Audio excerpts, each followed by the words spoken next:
There is no passion to be found playing small and living a life less than the one you are capable of living.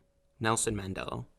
Good morning, or whatever time it is for you. Welcome back to Blurred Summits. Today on Meaningful Monday, we're going to talk about what is dreaming big, its purpose, what factors there are from stopping us from dreaming big, and if we have time, we'll be talking about sacrificing the present for the future. So, Abdul, what does dreaming big mean for you? Yeah, so dreaming big for me, I think the point of dreaming big is to create a reality that's worth living. Sometimes when we are living our life and we kind of have just a bunch of these problems and these routines that we are following, it's tough to get motivated and get hyped about what it is that you're actually doing. But dreaming big and being a little bit creative and outlandish and almost childish in your imagination allows you, or allows me at least, to wake up every single morning and enjoy the day, right? So that when the alarm goes off, I know I'm a little bit closer to getting to that future that I actually desire. So there's something about keeping that kind of childish vibe to your life, right? There's something about that gives you kind of this hope and drive to get you through the day. Is that how that Yeah, works? 100%. I think also the childlike wonder of some people is an absolute skill.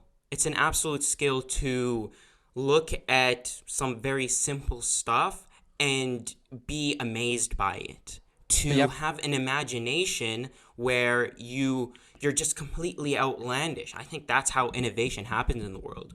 So it's through holding on to your kind of like being childish instead of like, because everyone's always saying what grow up, be an adult, be, I guess, boring is what they want, right? Right. So But it's it's not like, even holding on.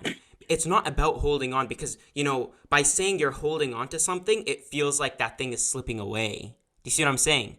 so you It's are that child at all times, child exactly, in your head. right? Okay. That's what presence is. That's what imagination is. That's what creativity is.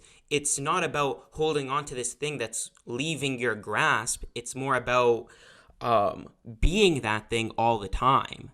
And I think that's what Nelson Mandela was talking about. He's saying there is no passion in conforming to these rules that society has set up for you. There is only passion in reverting to that childlike wonder, in reverting to that dreaming big and seeing the complete potential of what your life could be.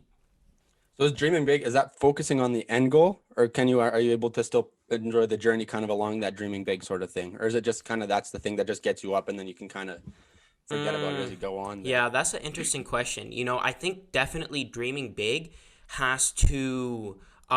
I think dreaming big is a mechanism that allows you to enjoy the process because you know that every single step I'm taking is something that's getting me closer to that dream. Arnold used to say, Arnold Schwarzenegger, back when he used I didn't to. realize you guys were on a first name basis there, Yeah. but yeah, go ahead, carry on. Yeah, me and my buddy Arnold. You and Arnie, bro, Me and back Arnie, at the gym, exactly. buddy from the gym. Yeah, yeah. No, but in his bodybuilding days when he was Mr. Olympia and all that stuff, people used to always question because he would be smiling in the gym, right? Every time he would be curling, he'd be smiling in the gym. All these other bodybuilders, when people are at the gym, they're making all these faces. It's like they're slightly angry, they're struggling, it's painful. It looks like a Yeah. painful experience. But Hmm. Arnold, when Arnold was doing it, he was enjoying it, right? He was smiling while he was doing those last reps. And when an interviewer asked him, "Why are you smiling, Arnold?" Arnold said, "Because I know that with every single rep I do, I'm getting a little bit closer to that thing that I desire, to that future that is so out of reach in the present, but I know that every step that I take is a little bit closer." And so that made him enjoy the process so much more. I think the smiling part of it, kind of part of that is also because he's kind of crazy, Yeah. but other than that, I He mean, because I know we can't something's even do that. definitely We not can't even perfectly like, right. like I know we'll go to the gym and it's like that's not even possible. Like when you're working out, it's like I can't control my faces, but It's there's tough, something yeah. about that, right? Where it's like, Yeah. hey, just enjoy It the is. moment, It enjoy what sucks. you're Like doing. Yeah. there are painful moments to it. The gym definitely is not a walk in the park, but No, yeah. yeah, obviously, if you're comfortable, you're not pushing yourself, but that's another story. But yeah, when it comes down to it, there's something about being able to enjoy the moment, even if it is tough and painful and things like that, like the gym, like even I guess we'll say school, right? Where it's Mm-hmm. kind of painful in the moment, but you get through it. You work hard through it to push yourself to your dreams, right? Because dreams for like me, law school, kind of side hustles, master of chess, things like that. Yeah. Big dreams, big goals, right? Yeah. And you have to at least, if you don't dream big, you're never gonna get there, Yeah, right? yeah. So at least you, It's like that saying where if you set your goal excessively high, then even if you don't achieve it, you're going to be getting a lot higher than what you would have done if you set a reasonable goal. and I live with that all the time. That's like the biggest thing, right? You Mm-hmm. aim high, and if you fail, you fail high. Yeah, Win yeah. win, right? One or the other. One or the other. 100%. This is They're a bit of a winning. side note, but an interesting thing is that Google actually, in Google, internally, they have a goal setting structure, right? So they basically tell their employees, you're going to set these goals up for yourself and we're going to try and achieve them. But in their Mm-hmm. goal setting structure, they ensure they found that the ideal spot you want your goals to be is that you're achieving 60 to 70% of those goals. The reason that they said that is because if you're achieving 100% of your goals and you're getting everything on the dot every single time, that means you're not pushing yourself hard enough, That makes right? sense. Yeah. That and anything less than that, then your goals are a little bit too high, so you might want to reevaluate them a little bit. But that sweet spot is 60 to 70% according to Google. Yeah, because in low side, right, then you're just absolutely destroying your confidence because like, okay, I'm not meeting my goals, things like that. The Right. 100% side, that's the uni or the high school side. I remember setting goals in high school. They're like, okay, set goals. You'd always set things that's like, okay, pretty easy to achieve. What? So then the Stupid. They're teacher sees dumb. it, right? They're Like it's dumb. nothing that actually means. So you're Yeah. just setting And them to they're not set them. exciting, right? They're not exciting. When you set the goal, after you set a goal, I like to be excited. Like I see the goal and I'm like, wow, how amazing would it be if I actually was able to achieve that? That would be like the best thing ever. But a lot of times with these high school goals and in these seminars or these workshops when you do it, the goals that you're setting, when you read them, you're not getting excited. There's no passion there. You're setting them because you have to, not really because you want to. Yeah. And you need that Yeah. want behind it. And that comes with the 100%. dreaming big too, right? Obviously, you want to dream big. If you can dream big, you drive yourself, you go forward, you push yourself, all that side of things, right? It's a Right. want behind it. If you don't have the want, then Absolutely. there's nothing there behind it. Mhm. Okay. Let's go into what are some things that are stopping us from dreaming big. It's we say have this childlike wonder. We say we should be dreaming big and we know we should be dreaming big, but what are some things and factors that are actually stopping us from getting there? Definitely fear of dreaming big, or sorry, not fear of dreaming big, fear of failure. Fear Mhm. of failure makes people not scared to push their limits because they're like, okay, what if I fail? Yeah. Then they forget the thing where we said earlier, where if you're dream big, you fail big. So Yeah. therefore, you're way better even if you fail, right? Right. Let me What hit about you with you? this quote here from Marianne Williamson. She says she takes an interesting perspective to it. It's actually a famous quote from. They said it briefly in the movie Coach Carter, but I'll just repeat it here.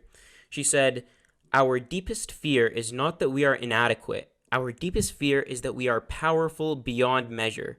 It is our light, not our darkness, that most frightens us. We ask ourselves, who am I to be brilliant, gorgeous, talented, fabulous? Actually, who are you not to be?" Right? And the quote goes on a little bit longer than that, but that's kind of the key part that I really liked about the quote, where she's talking about um, our potential for greatness and that crazy high potential that we all have within us. That's the thing that's stopping us from dreaming big, because what if we could actually get it? It's so much easier to say I'm not gonna get it, or I can't get it, and that should be the thing that stops me. But if it actually can happen, right? If that potential actually exists within you, then that's a very scary thing for a lot of people as well. Okay, quick question. For the people who don't know, do you want to explain who Marianne Williamson is? Yeah, If she you was know just an who she author. is? She's Okay. basically just an Okay. author. Deep enough. Deep Yeah. enough. Okay. Cool. Cool. Cool. Cool. Cool. Okay. Yeah. I just Perfect. thought it Yeah. was a pretty fantastic Yeah. quote. Well, it's interesting though. Yeah, because that's like that almost makes it seem like their fear is success, which is funny. Exactly. It's like Right? I am scared that I will actually do well. Yeah.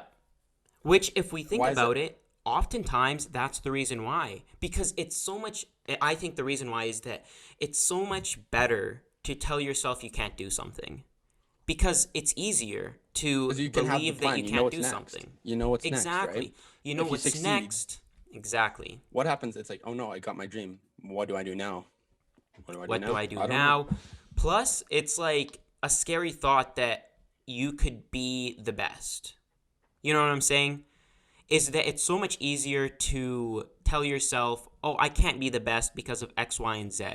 But if you can be the best and you're not going after it, then you're wasting that potential. And nobody wants to waste that potential. So what do we tell ourselves? We tell ourselves we can't do it, Is right? it really scary though to think that I could be the best? Oh, I think yeah. it's just a mental thing. You just got to get over that mental Well, block, yeah, right? it's a mental thing, Because but. you're kind of grown up to be and taught to be the middle, right? Through high Hmm. school and stuff, you're always taught to be in the middle, be in the middle, be in the middle for basically everything, right? Yeah, yeah. It's a mental thing to get. It's So definitely mostly mental, you need to put but yourself in that a group of mental thing successful is people. still, Put yeah. yourself in a That's group of why they say successful surround people. yourself with them, hey? Then you can drive yourself. It's like, okay, they're successful. They want to be successful. I want to be successful. Right. Kind of follow that path up and up and up. There's something Mm-hmm. behind that, right? That's Yeah, yeah, it yeah. doesn't need to be scary. We're just trained in school for it to be scary. Yeah, it's not inherently scary. It's not like a tiger is gonna come and kill you, right? It's not like a Hmm. life-threatening thing, although it feels like it, right? Because Yep. um, it's like this inherent inside of our head just clicking away, just telling you little bit by little bit But didn't you that just say you it wasn't? shouldn't do it. Didn't you just say it wasn't inherent? You What do said you it mean it's wasn't not inherent. inherent? You said, or No, maybe it's you an said, inherent fear. It I thought you said is. it wasn't like the tiger, and then you said it was. But oh well, that is. No, no, no. I probably It's lost. not. It's not a life-threatening Oh fear, God. Okay, it is a right? fear, You just see what not I'm life. saying? Got Sorry, it. I should have clarified that. Not It's not a survival, not life-threatening survival fear. fear. Exactly. It's Yeah. not a survival thing, even though it might feel like that, Hmm. right? But because we have those survival instincts within us, that's why it feels similar to being attacked by a tiger, even though in reality it might not be. In reality, it's not. It's you being the tiger attacking people. That's what it is. Mm-hmm. Yeah. That's I like. also think another thing why, like, what's stopping us from dreaming big is that we have examples of people who have done what we want to do, right? There's no question about it. You want to be a basketball player, there's LeBron Hmm. James. You want to be a soccer player, there's Messi, right? There's all these Ronaldo. people. Ronaldo, yeah, Ronaldo. Let's start that debate. No, but so there's people who have done everything that you want to do already, right? Yep. And when we look at these people, we think they're different than us. I think that differentiation, thinking this person is almost beyond human, that they're not relatable to me in my experiences, that's Hmm. what will stop people from dreaming big. Because that dreaming big, you say, I can't dream big because I'm not Ronaldo or Messi, right? I'm not a president or a professor or somebody of high achievement, or maybe I'm not even like the kind guy at the grocery store. He's too Yeah. kind. I can't be But as kind as him, but the right? funny thing is, you can be, because the thing is, if you look at the people like Ronaldo's, and he's like, he grew up in like a small shack, like super small house with like no father in Portugal, Yeah, and now like through like like they talk about his work ethic, right? He's yeah, got like the most insane work ethic out there, where he'll be at training at like 6 a.m. when training's not till like 9 or 10. He'll be there 4 hours yeah, before, 4 hours after everyone leaves, just right. doing his thing. Part of that too is him just enjoying what he's doing. Like he loves to do it. He's like super competitive, so that obviously helps in the sporting environment. But he's just Yeah, grinding away, right? Just to get to that absolutely. goal. Yeah, and I think just realizing that people of achievement or people who have done and been in the positions that you want to be in, that those people are no different than you are. Hmm. They have their pitfalls. I'm sure 100% Ronaldo has his insecurities and he has his down days and he has times where he's not feeling like going to soccer practice. He's maybe having some trouble with his family, with his job, with his whatever. He is no different than you and I. It seems like a crazy statement to say that this person who is the greatest soccer player ever, right, that he is no different than me, who is just some guy sitting in his basement, right? But the truth is, that's the reality. Well, it's like training yourself early, right? That's what it all comes down to. Training yourself mentally as Right. soon as you can to Mm-hmm. be confident, be out there, to push yourself, to not care what about the unknown. Just push Yeah. yourself into the unknown, right? Yeah. Push your limits, be out there, dream big, thrive for success, and you'll fall out somewhere in the unknown, and you'll learn in your swim. You'll swim, right? You'll survive Yeah. that. And another thing that I want to touch base on is the idea that we are living in our journey and where we are in our life currently. That's what's going to be the perfect recipe for our success, right? So, Ronaldo's life, every element of it, even when he was poor, even when he was not making a lot of money, even when he was struggling a lot, all those elements were fundamental elements for him living his life right now. And the downfalls and the pitfalls are just as important as the highs, right? And so I want to tell you this story. It's a little story I heard on the internet, and I thought this was a really beautiful representation of what life is and the ideal life, quote unquote. And so it goes like this: Imagine that you are going to bed tonight and you dream a dream, but this dream takes place for 70, 80, 90 years, however long your life is. So when you go to bed, you dream that you're being born, that you're a child, you grow up, into your 20s, 30s, and then you eventually die. And when you die, you wake up. Mm-hmm. But the beautiful thing about this dream is that you get to pick everything that happens. Everything that happens. So you get to pick which school you go to, how good you are at soccer, how amazing you are at everything. So you Mm-hmm. basically get to create your ideal life. And so you live this beautiful, amazing, ideal life and you wake up, right? And when you wake up, you say, wow, that was such an amazing life that I lived, right? That was such an amazing life that I lived. The next Yeah. night, you go to bed and you dream the same dream.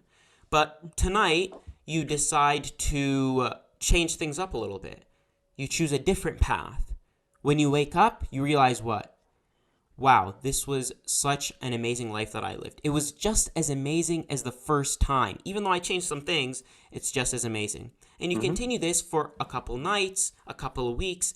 Eventually, you realize I don't want to control everything. So tonight, when I go to bed, I'm just going to leave one thing up to chance, right? One thing I'm going to leave it out of my control. And you go into that dream and you live that dream and the one thing goes wrong and it's a thrill and you have to solve the problem and some stuff happens, but then you wake up and you think to yourself, "Wow, that was just as amazing as the first dream that I had when I picked every single thing that I wanted to happen."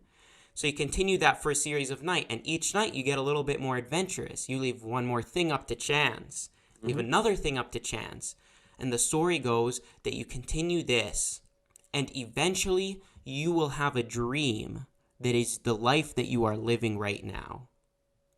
And the life that you are living right now is just as ideal, is just as perfect, and at the end of the day will be just as beautiful as the life that you ideally picked and you chose every single element for. Yeah, that's interesting. It makes lots of sense though, right? Because it's like when you control everything, sure you pick all these things that are perfect, but are they actually perfect? Like Mm, you don't always know what's good for yourself. In the moment you might, you think I think yeah, this. Not necessarily the best thing, but when everything's up to chance, like real life, yeah, it just kind of does its thing. You roll with the punches, bob weave, punch punch, knock a couple things out, you're good to go. You survive yeah, it, you thrive, you do the best you can, right? And that's what it comes down to everything. You do the best you can, you're happy with doing the best you can. That's all that it really comes down to, right? yeah.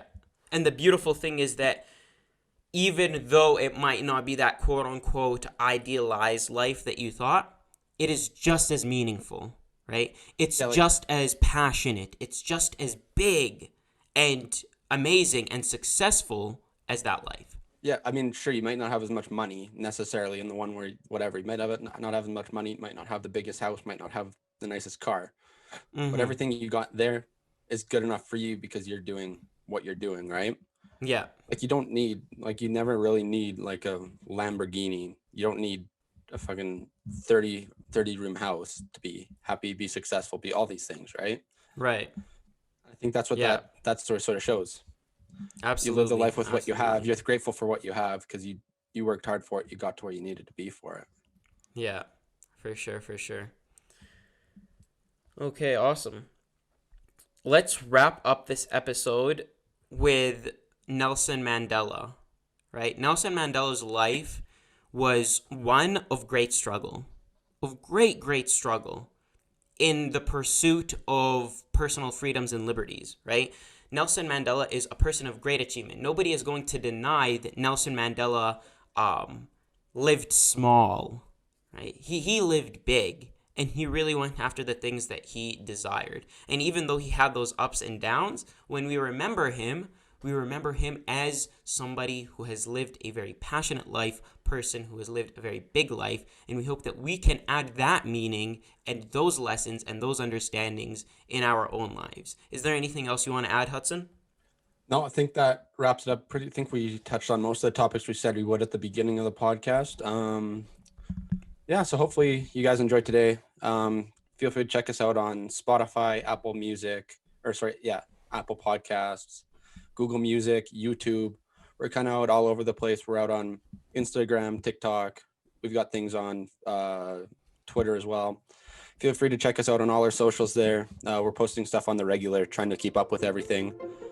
If you guys ever have any suggestions for content, things you want to hear us talk about, please leave a comment below. We'll try to get into a future podcast. And I think that's about it. Yeah, thanks a lot, guys, and see you next time.